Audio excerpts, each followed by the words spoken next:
मैं डॉक्टर स्नेहलता सिंह आपका अपने YouTube चैनल पे स्वागत करती हूँ। सबसे पहले तो मैंने जो यूट्राइन प्रोलैप्स से रिलेटेड वीडियो बनाया था उसको इतना पसंद करने के लिए आप सभी का थैंक्स है। और आप लोगों ने इसके ट्रीटमेंट और सर्जरी के बारे में मुझसे बहुत सारे क्वेश्चन इंस्टाग्राम और कमेंट बॉक्स में पूछे थे। तो मैंने सोचा क्यों ना इस टॉपिक से रिलेटेड एक सेपरेट वीडियो बना के आप लोगों के सारे क्वेश्चन का आंसर मैं डिटेल में दे दूँ। तो आज के इस वीडियो में आपको मैं यूटेराइन प्रोलैप्स से बचने के लिए कुछ टिप्स दूंगी और साथ ही साथ अगर आपको प्रोलैप्स हो गया है तो आपको क्या करना चाहिए इसके बारे में पूरे डिटेल में बताऊंगी। वीडियो बहुत ही इन्फॉर्मेटिव होने वाला है, इसलिए लास्ट तक आप मेरे साथ इस वीडियो में बने रहिए। और अगर आप फर्स्ट टाइम मेरे वीडियो को देख रहे हैं तो मेरे चैनल को सब्सक्राइब कर लीजिए जिससे कि आगे आने वाली वीडियोस के नोटिफिकेशन आपको मिलते रहे। सबसे पहले तो मैं आपको यूटेराइन प्रोलैप्स के बारे में थोड़ा सा बता देती हूँ कि आखिर ये होता क्या है। यूट्रस, जिसे कि बच्चादानी या गर्भाशय भी कहते हैं, वो अपनी जगह से खिसक के नीचे की ओर आ जाता है जिसे कि यूट्राइन प्रोलैप्स कहते हैं। यहाँ पे यूट्रस नीचे खिसक के वेजाना में आ जाता है और इसे टाइम पे ट्रीट नहीं किया जाता है तो ये वेजाने के थ्रू धीरे धीरे बाहर आने लगता है और बाहर से ये मांस के टुकड़े की तरह दिखता है और साथ ही साथ वहां पे इन्फेक्शन भी होने लगता है। यूट्राइन प्रोलैप्स को 4 कैटेगरी में डिवाइड करते हैं, ग्रेड 1, ग्रेड 2, ग्रेड 3 और ग्रेड 4। जैसा कि मैंने आपको वीडियो के स्टार्टिंग में ही बता दिया था कि आज मैं यूट्राइन प्रोलैप्स के प्रिवेंशन और ट्रीटमेंट के बारे में ही सिर्फ बात करने वाली हूँ। तो हमें ऐसा क्या प्रिवेंशन करना चाहिए, क्या बचाव करना चाहिए जिससे कि यूट्राइन प्रोलैप्स हो ही ना। तो सबसे पहला पॉइंट है गुड एंटीनेटल और इंट्रानेटल केयर। अगर प्रेगनेंसी के टाइम पे प्रॉपर मैनेजमेंट किया जाए तो उन महिलाओं को आइडेंटिफाई किया जा सकता है जो कि प्रोलैप्स के हाई रिस्क कैटेगरी में आती हैं। जैसे कि जिन महिलाओं में ऑब्स्ट्रक्टेड प्रेगनेंसी या फिर प्रोलॉन्ग प्रेगनेंसी के चांसेस हों, उन्हें आइडेंटिफाई करके उनका बेटर इंट्रानेटल प्लान किया जा सकता है। सेकेंड पॉइंट है रेस्ट्रिक्टेड नंबर ऑफ चिल्ड्रंस। जिन महिलाओं के 1 या 2 से ज्यादा बच्चे होते हैं और वो जल्दी जल्दी होते हैं, यानी कि इनमें एज गैप काफी कम होता है, तो जल्दी जल्दी और बार बार डिलीवरी होने की वजह से उनके जो पेल्विक फ्लोर मसल्स होते हैं वो काफी वीक हो जाते हैं और ऐसी महिलाएं भी प्रोलैप्स के हाई रिस्क कैटेगरी में आती हैं। प्रोलैप्स से बचने के लिए जो तीसरी बात का ध्यान रखना चाहिए वो है न्यूट्रिशन। जो महिलाएं प्रेगनेंसी के टाइम पे प्रॉपर डाइट नहीं लेती हैं, एंटीनेटल सप्लीमेंट्स नहीं लेती हैं जैसे कि आयरन, कैल्शियम, फॉलिक एसिड हो गया, प्रोटीन हो गए, तो इस तरह की महिलाओं में ये प्रोलैप्स होने के चांसेस ज़्यादा होते हैं। एक और इम्पॉर्टेंट चीज़ का ध्यान रखना चाहिए, पोस्टपार्टम फिजियोथेरेपी और एक्सरसाइज। डिलीवरी के बाद किया जाने वाला एक्सरसाइज भी यूटेराइन प्रोलैप्स से काफ़ी हद तक आपको प्रिवेंट करता है। इसमें सबसे इम्पॉर्टेंट होता है कीगल एक्सरसाइज। और भी बहुत सारे एक्सरसाइज होते हैं जो कि डिलीवरी के बाद आपको करना चाहिए। अगर आप इसके लिए डिटेल में इंफॉर्मेशन चाहते हैं तो मुझे कमेंट बॉक्स में बताइएगा।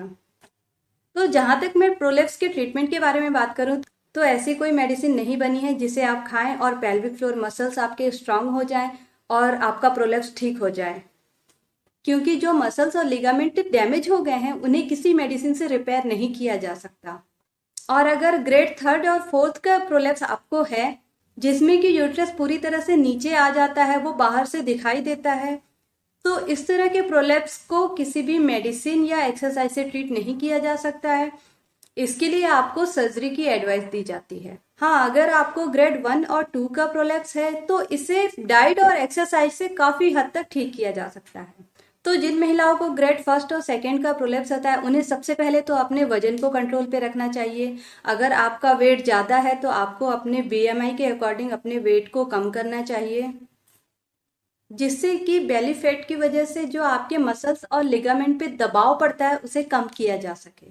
और आपको पेल्विक फ्लोर के मसल्स और लिगामेंट को स्ट्रेंथन देने के लिए कुछ जरूरी एक्सरसाइजेस भी करनी चाहिए जिसमें कि कीगल एक्सरसाइज बहुत ही यूजफुल होता है। इसके लिए आपको यूरिन को रोकने के लिए जैसे अंदर से सिकोड़ा जाता है, दबाव बनाया जाता है, वैसे सिकोड़ना होता है और उसके बाद रिलीफ कर दिया जाता है।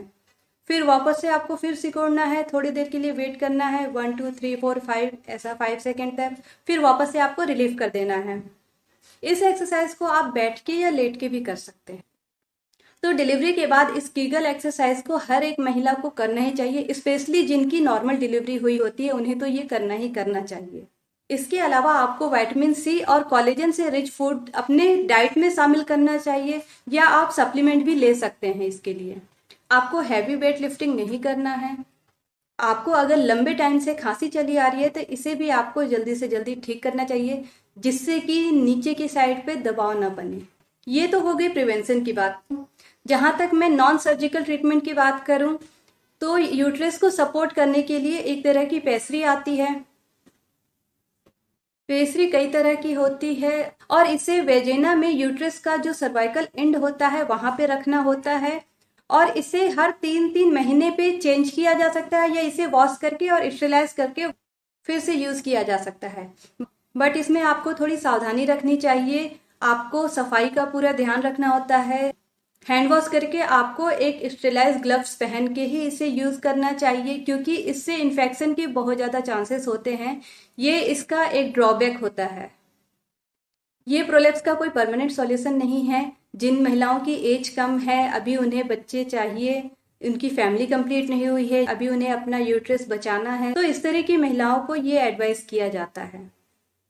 प्रोलेप्स के सर्जिकल मैनेजमेंट की मैं बात करूं तो इसमें कई तरह की सर्जरी की जाती है। महिलाएं जो अभी अपने यूट्रस को बचाना चाहती हैं, अभी और बच्चे चाहती हैं या उनकी एज कम है, जो महिलाएं इतनी जल्दी अपने यूट्रस को रिमूव नहीं करना चाहती हैं, तो ऐसी महिलाओं में जो सर्जरी की जाती है उसे uterine sling, uterine suspension operation या फिर सर्वाइकोपिक्सी कहते हैं। इसमें बेसिकली यूट्रस को उसके पोजीशन पे लाके वहां पे स्लिंग लगा दिया जाता है।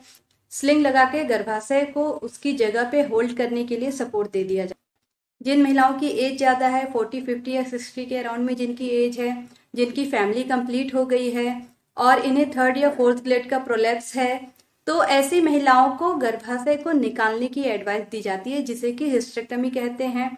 हिस्टेक्टमी भी 2 तरह से की जाती है, वेजाइनल हिस्टेक्टमी और एब्डोमिनल हिस्टेक्टमी। एब्डोमिनल हिस्टेक्टमी में लोअर एब्डोमिन पे कट लगा के वहां से यूट्रस को निकाल दिया जाता है, और वेजिनल हिस्टेक्टमी में वेजिना के थ्रू जहां से यूट्रस बाहर आ रहा होता है उस रास्ते से कट करके और उसे बाहर निकाल दिया जाता है।